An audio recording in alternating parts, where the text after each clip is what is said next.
A PhD was something I had imagined doing at some point in life, though I had no idea what a PhD was.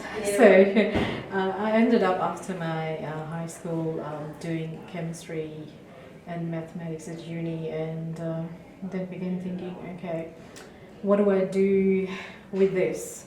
And chemistry was the only thing that I could, only subject that I could relate, and I had an interest in environment, and so hence happened environmental chemistry. And my project for my master's in my home country sort of connected me to the PhD supervisor here, because he was looking for someone with similar experience, and I was looking to advance myself because I was in an academic world. I was teaching chemistry at uni level back in my home country, and so basically it was just that building together of two needs, I suppose, that matched.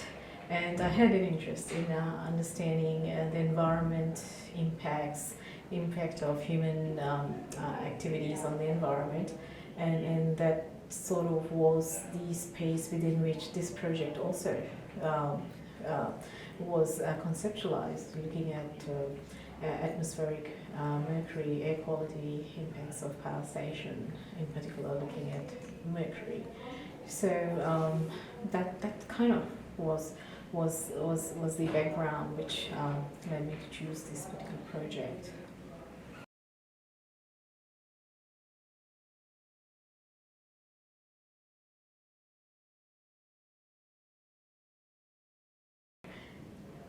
It all changes with time, to be honest. When I started, it was just a career step because where I was at that university, I couldn't do a PhD. I had an interest in equality, which I only had to go overseas to pursue, so I ended up doing this. And then I was thinking I might go back and do something in the field. Environmental management was a bit of an interest of mine.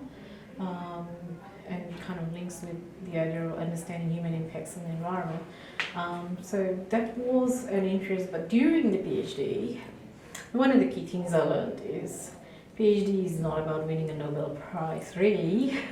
it is a research training degree. That was the best advice I ever got. Actually, it really put things in perspective for me as to what a PhD is. It trains you in the area of doing a research project. And at that point, just understanding this whole world of research and all that, I was thinking, okay, a research career might be my next thing. I think I'm excited about that. At that point, I was excited about that. This is the early phases. Coming back to your question, which was what was I hoping to do with the PhD, right? So yeah, that was at that point the intention, and by the time the project was ending, I got a better insight into how the research world operates, what it takes to be a researcher in the long run, and then my mind was shifting to looking at other options, because I did see myself fitting in there for at least at that point in my career and at point in my life, because I was an international student and there were other pressures on me. So I basically just decided I need a 9 to 5 job at this point in life, and that's where I kind of took myself, but still in the same field, applying my understanding of air quality issues, building my understanding of the regulatory context that applies in managing air quality in New South Wales and Australia, and how that world of air quality informs environmental decision making, and all that sort of stuff kind of interested me. And so I sort of took my understanding and all that exposure I got to the industry people and the industry of air quality assessments, and all that sort of understanding around air quality management sort of took me to my next role after PhD. So it transferred in the knowledge sense for somebody who came out of a lab and did a 3 to 4 year study. It's sort of built little bits of knowledge and it's kind of transferred into a different role altogether with a regulatory agency.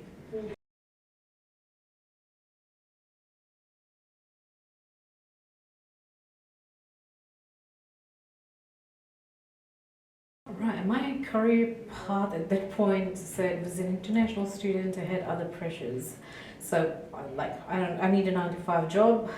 It took me some while to orient myself into a project, into a role with the government to apply and get into the mindset of getting the understanding right of what framework they operate in and how what their knowledge needs, experience needs are, and relating it to my experience to that. So that was my first part, getting into what is now known as the EPA as a technical advisor on air quality assessment. So essentially looking at industry licensing aspects, advising on managing industrial emissions and projects like mining, projects like and any activity which would cause air quality impacts. So that was the kind of role, technical advisory role, looking at modelling, air quality modelling assessments that inform whether or not this development is good to go ahead and how they can be managing their impact while the process of constructing, for example, a road, for example, is going on, but also in the life of that facility, for example, with a mine, how to manage the impacts. So that was my role initially. So it was a lot more about understanding the administration side of environmental management, understanding people working with the regional operations offices and advising the best course of action for certain applicants in order to manage their emissions. That sort of was the work. And then from there,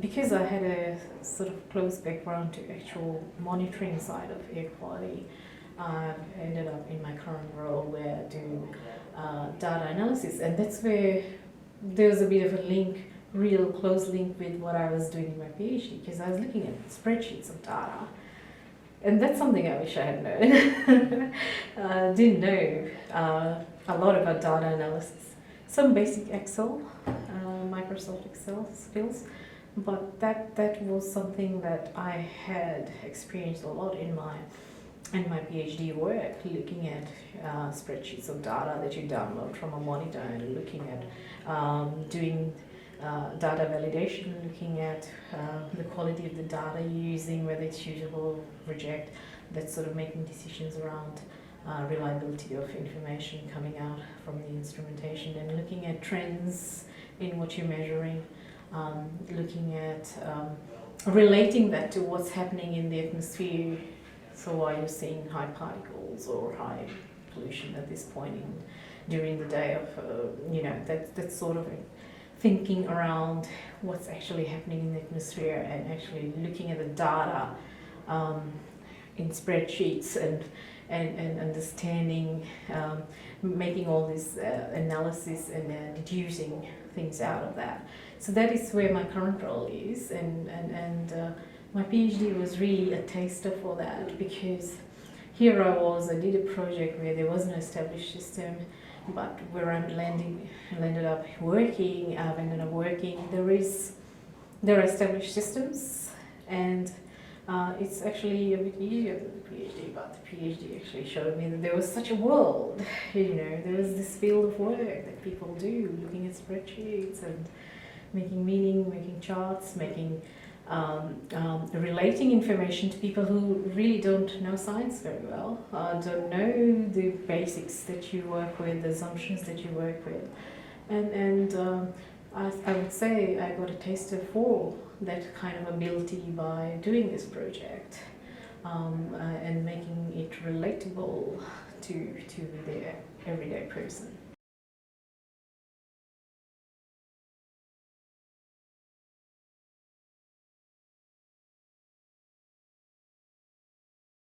Oh, Yes, that's an interesting question. I think there's no one advice that everyone can make use of. To be honest, everyone has their own journey in how they've arrived at what they're doing and what is driving them to achieve what they're doing. Um, and probably some people are better equipped when they come into a PhD. They've done a lot of things to know, and they know the system. They've probably grown up in the same system, so they're kind of aware. They know people, so it may not be as challenging for them. But I think knowing people in your field, what they're doing, how they're thinking, understanding their thinking, learning from them, finding the tools that they find useful, and interacting with those tools. Those are some of the things that actually help you to succeed in using your PhD and actually, orienting it to something in the real world. I think that's the link you have to make. It's not just, an academic exercise. There's a lot of potential to do research, but research needs to actually meet the needs of the real world, and making that connection while you're in your student life is, I think, critical next step to actually advancing in your career, whether it's in research or outside of the world of research. It has to have some meaning that can be conveyed, to the rest of the world. I think that's the thing with PhD. It can be an isolation camp. It can be designed to be too unrealistic to have any sense of reality about it. And I think that's a big criticism that can be given to PhD graduates, that you have really gone into the depth in some area, in some subject, but you need to also have the broader view of the whole connectivity of things, the relation of things. That has to be something that your PhD shows you. But if it doesn't, you need to pull yourself out and see it at some point in your career.